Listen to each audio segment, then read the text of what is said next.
America is coming back. It's January 21st, 2025, and these are your headlines.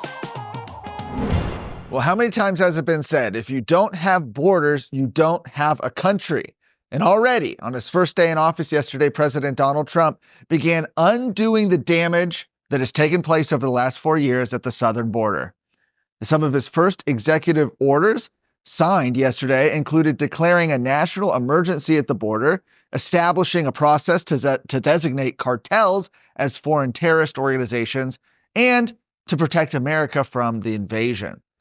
The National Emergency Declaration allows for the deployment of armed forces and National Guard to support border security operations. This is absolutely huge.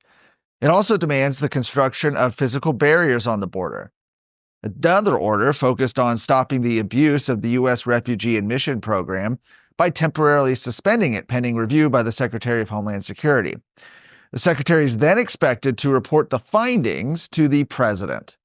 Now, the Secretary of State and the Secretary of Homeland Security will be able to jointly admit refugees on a case-by-case basis during the review. Trump's order, titled appropriately Securing Our Borders, reinstated the migrant protection protocols known as Remain in Mexico. Now, this policy requires certain asylum seekers arriving at the southern border to wait in Mexico for the duration of their immigration proceedings. The order also mandated the construction and operation of detention facilities near the southern border to detain illegal aliens, directing the hiring of 5,000 additional Border Patrol agents, and emphasized the prosecution of criminal immigration offenses. One executive order focused on the national security threat posed by terrorists. It directs the Secretary of State, in accordance with the Attorney General, the Secretary of Homeland Security, and the Director of National Intelligence, to reestablish a uniform baseline for screening and vetting standards and procedures, and to evaluate visa programs to ensure they're not exploited by foreign actors to harm U.S. interests. Another executive order clarified the definition of birthright citizenship to state that children born in the United States to illegal alien parents will not automatically receive U.S. citizenship. However, that order is, of course, expected to be challenged in federal courts. Additionally, Trump rescinded several Biden-era executive orders that undid Trump's first administration border policies.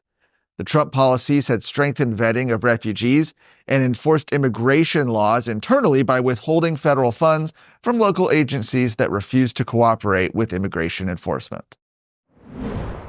Well, he keeps going. President Donald Trump's Department of Homeland Security has repealed several memos by former DHS Secretary Alejandro Mayorkas that limited the actions of U.S. immigration and customs enforcement agents.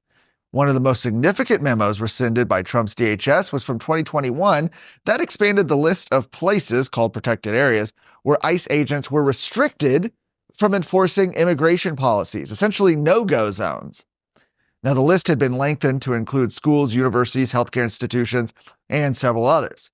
The memo was repealed by a new memo put out yesterday, which stated that going forward, the law enforcement officers should use discretion along with a healthy dose of common sense. According to a Fox News report, current ICE agents believe that rescinding Mayorkas' orders will give them more freedom to enforce immigration law and to go after illegal aliens who try and hide behind schools and churches to avoid capture. News Nation Southwest correspondent Allie Bradley also said that U.S. Border Patrol has been directed to stop releasing illegal aliens on notices to appear in court. These NTAs are essentially orders for illegal aliens to appear before an immigration judge pending case proceedings and have reportedly been used to release foreign nationals into the country. Additionally, President Trump shut down a mobile app, CBP One, utilized by the Biden administration to usher foreign nationals into the country. And he shut it down pretty much immediately after he took the oath. The move was followed closely by his execution of several key border security executive actions, fulfilling his day one border protection promises. And by the way, Trump has, of course, nominated South Dakota Governor Kristi Noem to serve as Secretary of Homeland Security, with her confirmation by the full Senate expected shortly. Hey folks, Chris Salcedo here. I've got something special for you, the Salcedo Storm podcast. As your friendly, liberty-loving Latino, I bring you a mix of engaging discussions to help us fight for our state and our conservative values. It's the perfect way to stay informed and engaged in what's happening around you. So, what are you waiting for? Don't miss out on the storm of information and entertainment coming your way. The Salcedo Storm Podcast, available wherever you get your podcasts.